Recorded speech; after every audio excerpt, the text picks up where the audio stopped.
আমি যেরকম এই দেশের নাগরিক, এইখানে বড় ডাক্তার যারা আছে তারা যেরকম নাগরিক, আপনারাও তো নাগরিক।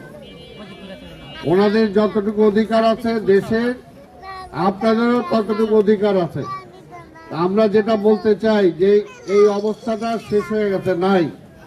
এই যে চিকিৎসার কথা বললেন, ঘরের কথা বললেন, শিক্ষার কথা বললেন, এটা কিন্তু দেশের রাষ্ট্রের দায়িত্ব।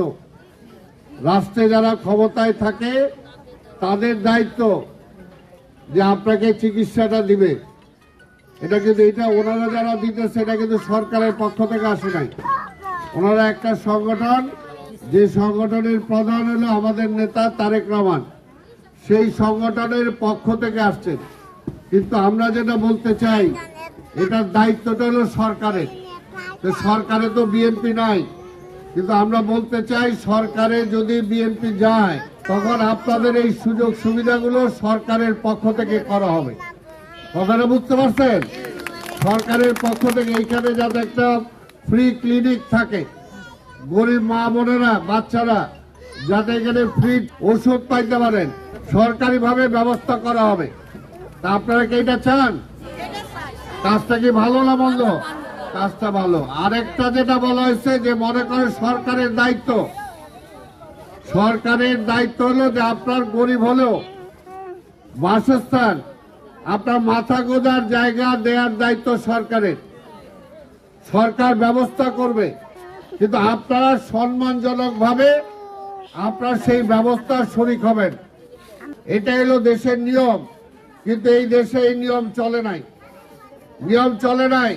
বিএনপি যতদিন ছিল ততদিন মানুষের ভালো করার চেষ্টা করছে। দীর্ঘ অনেক বছর বিএনপি ক্ষমতায় নাই। তাই আমরা বলতে চাই, যদি তারেক রহমান রাষ্ট্র ক্ষমতায় আসেন, আপনারা যারা এখানে বাসিন্দা আছেন, আপনাদের জন্য এখানে বহুতল ভবন করে দেবে সরকারের পক্ষ থেকে, ব্যক্তিগত না। এবং সেই ভবনগুলোর মালিক আপনারাই হবেন। কিন্তু এইখানে যে এখন যে ভাড়া দেন, এই ভাড়ার কোনো মূল্য আছে? নাই। কিন্তু ওইগুলো মালিক আপনারা হবেন। আর ওগুলো এমন ভাবে ব্যবস্থা করা হবে যাতে আপনাদেরকে উচ্ছেদ করতে না পারে, আপনাদের থেকে যাতে কেউ লেখায় নিতে না পারে। এবং আপনি যতদিন থাকবেন, আপনার পরে যে আপনার সন্তানরা আছে তারা সেটা মালিক হবে। এটা বিদেশেও এরকম সিস্টেম আছে।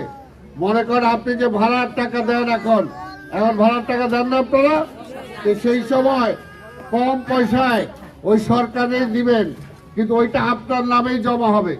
মনে করেন যে একটা এটার দাম মনে করে যে 5 লাখ টাকা ধরা হলো, এই 5টা যেটা হয়তো বাইরে হবে 50 লাখ টাকা, আপনাকে হয়তো 5 লাখ টাকা দিয়ে খালি খরচটা যেটা লাগে তার চেয়েও কম দেওয়া হবে। কিন্তু সেইটা আপনি 20 বছর, 30 বছর, 40 বছরে আপনি 500 টাকা পারেন, 200 টাকা পারেন দিয়ে দিয়ে আপনি এটা মালিক হয়ে যাবে। কাজটা কি খারাপ না ভালো? আপনি মালিক হবেন এবং আপনার কেউ কইতে পারবে না যে আপনি গরিব বইলে আপনার দান করছে, এটা আপনি কইতে পারবেন। আপনি নিজেরটা নিজে কিনা নিচ্ছেন।